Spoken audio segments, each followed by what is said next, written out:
A Study in Scarlet. Chapter 3. The Lauriston Gardens mystery. I confess that I was considerably startled by this fresh proof of the practical nature of my companion's theories. My respect for his powers of analysis increased wondrously. There still remained some lurking suspicion in my mind, however, that the whole thing was a prearranged episode, intended to dazzle me, though what earthly object he could have in taking me in was past my comprehension. When I looked at him, he had finished reading the note, and his eyes had assumed the vacant, lacklustre expression which showed mental abstraction. "How in the world did you deduce that?" I asked. "Deduce what?" said he petulantly. "Why, that he was a retired sergeant of marines." "I have no time for trifles," he answered brusquely, then with a smile, "Excuse my rudeness." "You broke the thread of my thoughts, but perhaps it is as well. So you actually were not able to see that that man was a sergeant of marines?" "No, indeed."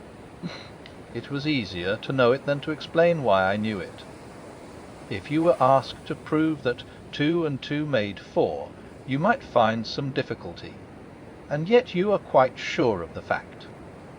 Even across the street I could see a great blue anchor tattooed on the back of the fellow's hand. That smacked of the sea. He had a military carriage, however, and regulation side whiskers. There we have the marine. He was a man with some amount of self-importance and a certain air of command. You must have observed the way in which he held his head and swung his cane. A steady, respectable, middle-aged man, too, on the face of him. All facts which led me to believe that he had been a sergeant." "Wonderful!" I ejaculated. "Commonplace," said Holmes, though I thought from his expression that he was pleased at my evident surprise and admiration. "I said just now that there were no criminals. It appears that I am wrong. Look at this." He threw me over the note which the commissionaire had brought. I cried, as I cast my eye over it, "This is terrible." "It does seem to be a little out of the common," he remarked calmly. "Would you mind reading it to me aloud?" This is the letter which I read to him. "My dear Mr. Sherlock Holmes, there has been a bad business during the night at 3, Lauriston Gardens, off the Brixton Road. Our man on the beat saw a light there about 2 in the morning, and as the house was an empty one, suspected that something was amiss. He found the door open, and in the front room, which is bare of furniture, discovered the body of a gentleman, well dressed, and having cards in his pocket bearing the name of Enoch J. Drebber, Cleveland, Ohio, USA. There had been no robbery, nor is there any evidence as to how the man met his death. There are marks of blood in the room, but there is no wound upon his person. We are at a loss as to how he came into the empty house. Indeed, the whole affair is a puzzler. If you can come round to the house any time before 12, you will find me there. I have left everything in statu quo until I hear from you. If you are unable to come, I shall give you fuller details, and would esteem it a great kindness if you would favour me with your opinion. Yours faithfully, Tobias Gregson. Gregson is the smartest of the Scotland Yarders, my friend remarked. He and Lestrade are the pick of a bad lot. They are both quick and energetic, but conventional, shockingly so. They have their knives into one another, too. They are as jealous as a pair of professional beauties. There will be some fun over this case, if they are both put upon the scent." I was amazed at the calm way in which he rippled on. "Surely there is not a moment to be lost," I cried. "Shall I go and order you a cab?" "I'm not sure about whether I shall go. I am the most incurably lazy devil that ever stood in shoe leather. That is, when the fit is on me, for I can be spry enough at times. Why, it is just such a chance as you have been longing for. My dear fellow, what does it matter to me? Supposing I unravel the whole matter, you may be sure that Gregson, Lestrade, and Co. will pocket all the credit. That comes of being an unofficial personage. But he begs you to help him. Where's? He knows that I am his superior, and acknowledges it to me, but he would cut his tongue out before he would own it to any third person. However, we may as well go and have a look. I shall work it out on my own hook. I may have a laugh at them if I have nothing else. Come on. He hustled on his overcoat, and bustled about in a way that showed that energetic fit had superseded the apathetic one. Get your hat, he said. You wish me to come. Wes, if you have nothing better to do. A minute later we were both in a hansom, driving furiously for the Brixton Road.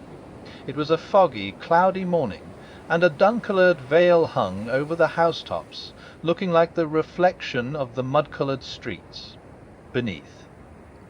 My companion was in the best of spirits, and prattled away about Cremona fiddles, and the difference between a Stradivarius and an Amati.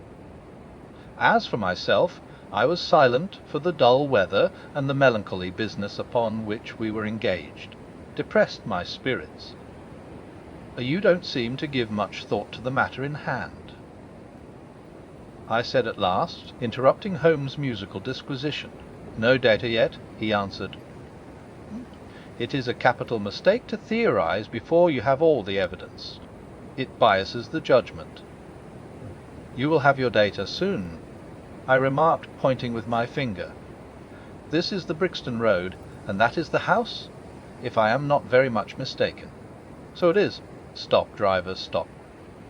We were still 100 yards or so from it, but he insisted upon our alighting, and we finished our journey upon foot. Number 3, Lauriston Gardens, wore an illumined and minatory look. It was one of 4 which stood back some little way from the street, 2 being occupied and 2 empty. The latter looked out with 3 tiers of vacant melancholy windows, which were blank and dreary, save that here and there a "To Let" card had developed like a cataract upon the bleared panes. A small garden sprinkled over with a scattered eruption of sickly plants separated each of these houses from the street, and was traversed by a narrow pathway, yellowish in colour, and consisting apparently of a mixture of clay and of gravel. The whole place was very sloppy from the rain which had fallen through the night. The garden was bounded by a 3-foot brick wall, with a fringe of wood rails upon the top, and against this wall was leaning a stalwart police constable, surrounded by a small knot of loafers, who craned their necks and strained their eyes in the vain hope of catching some glimpse of the proceedings within. I had imagined that Sherlock Holmes would at once have hurried into the house and plunged into a study of the mystery. Nothing appeared to be further from his intention. With an air of nonchalance which, under the circumstances, seemed to me to border upon affectation, he lounged up and down the pavement, and gazed vacantly at the ground, the sky, the opposite houses, and the line of railings. Having finished his scrutiny, he proceeded slowly down the path, or rather down the fringe of grass which flanked the path, keeping his eyes riveted upon the ground. Twice he stopped, and once I saw him smile, and heard him utter an exclamation of satisfaction. There were many marks of footsteps upon the wet clay soil, but since the police had been coming and going over it, I was unable to see how my companion could hope to learn anything from it. Still I had such extraordinary evidence of the quickness of his perceptive faculties, that I had no doubt that he could see a great deal which was hidden from me. At the door of the house we were met by a tall, white-faced, flaxen-haired man with a notebook in his hand, who rushed forward and wrung my companion's hand with effusion.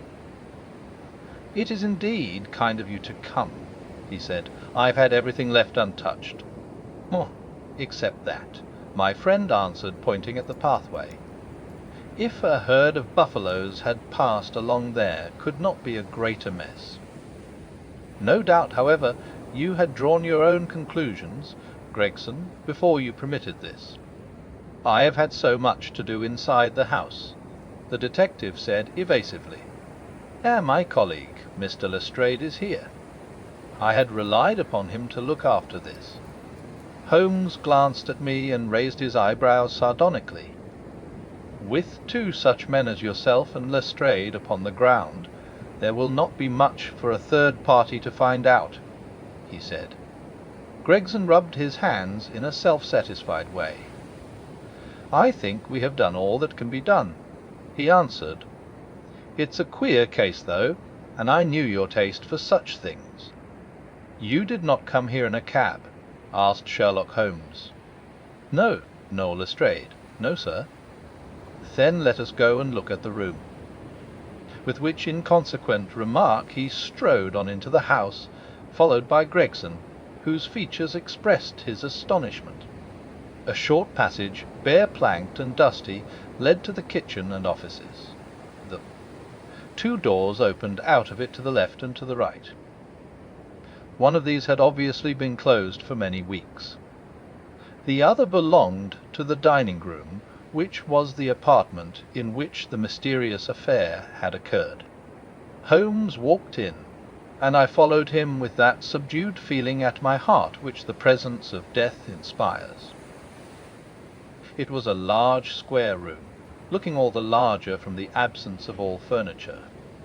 The vulgar flaring paper adorned the walls, but it was blotched in places with mildew, and here and there great strips had become detached and hung down, exposing the yellow plaster beneath.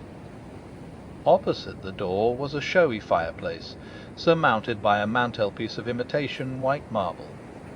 On one corner of this was stuck the stump of a red wax candle.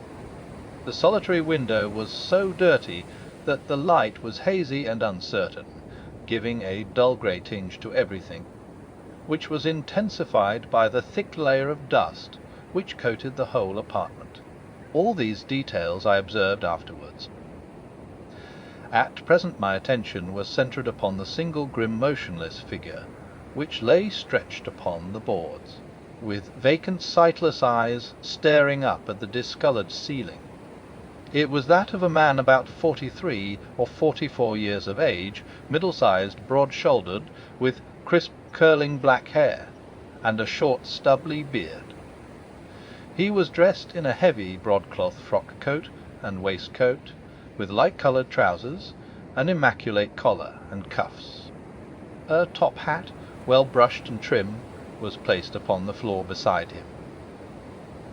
His hands were clenched and his arms thrown abroad, while his lower limbs were interlocked as though his death struggle had been a grievous one. On his rigid face there stood an expression of horror, and, as it seemed to me, of hatred, such as I have never seen upon human features.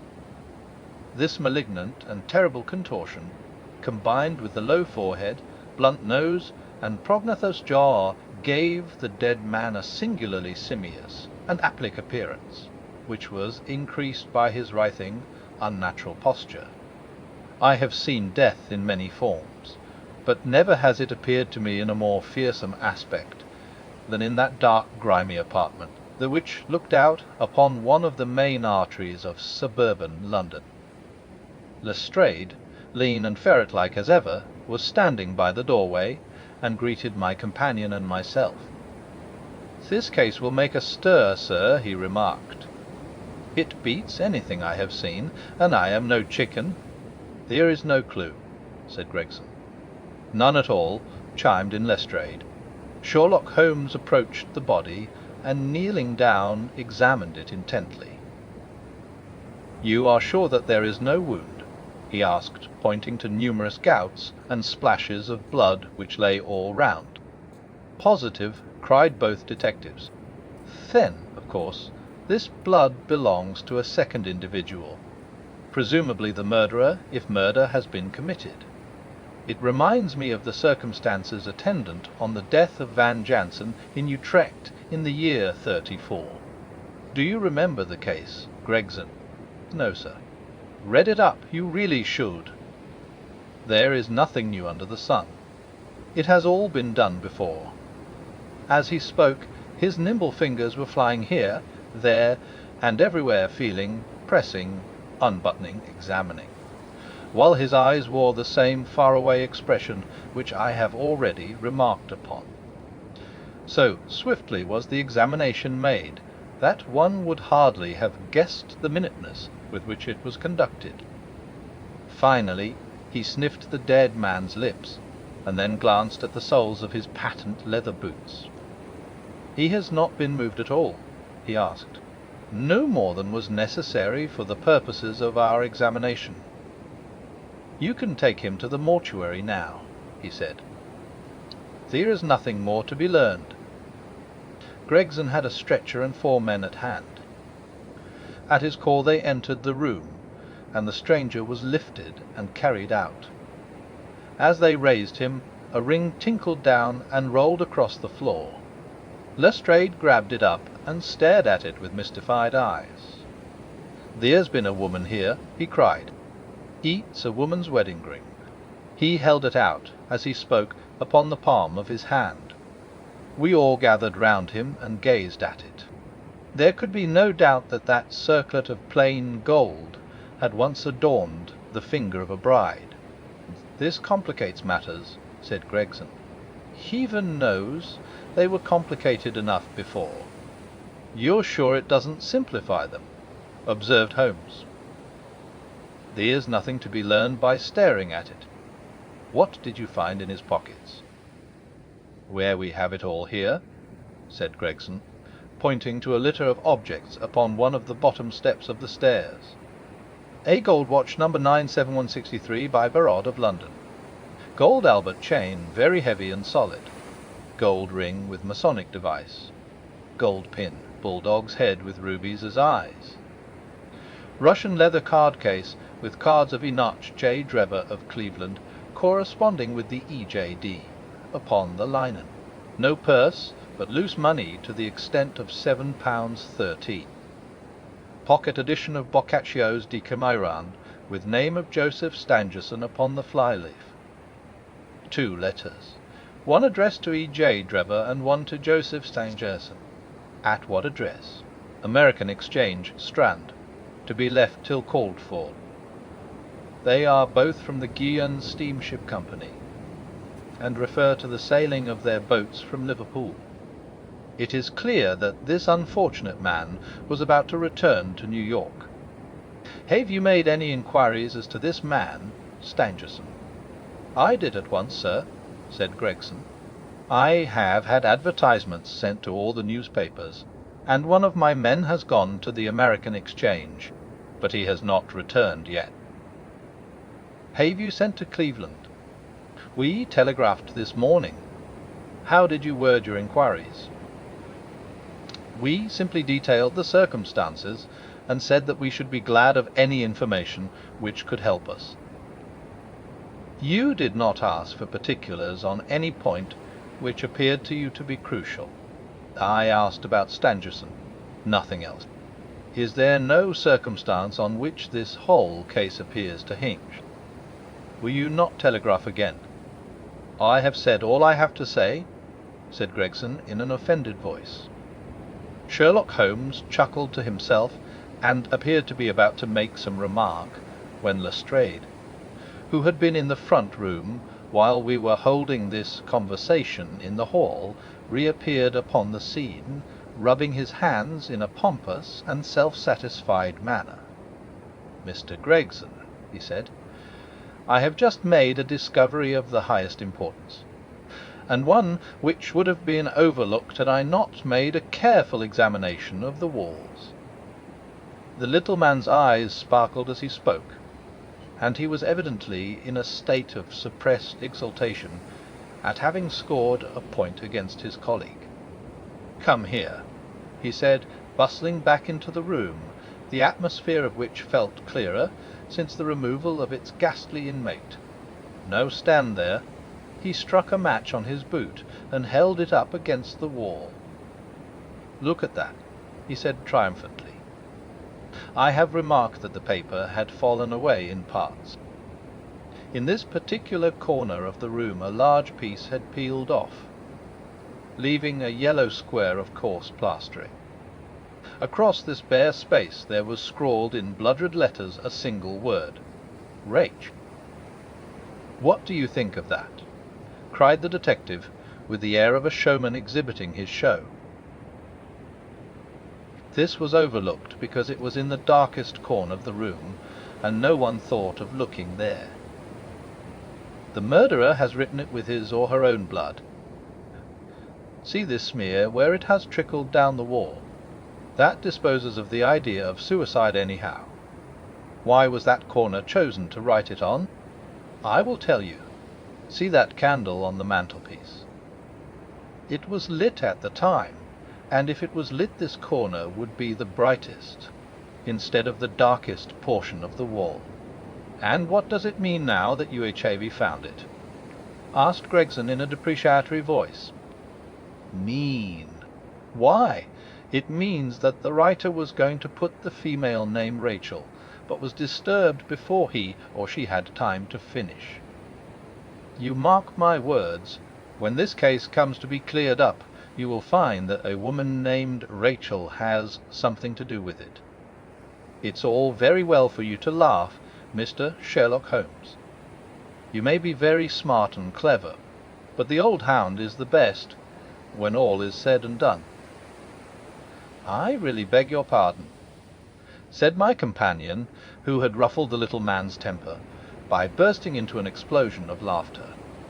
"You certainly have the credit of being the first of us to find this out, and, as you say, it bears every mark of having been written by the other participant in last night's mystery. I have not had time to examine this room yet, but with your permission I shall do so now." As he spoke, he whipped a tape measure and a large round magnifying glass from his pocket. With these two implements he trotted noiselessly about the room, sometimes stopping, occasionally kneeling, and once lying flat upon his face.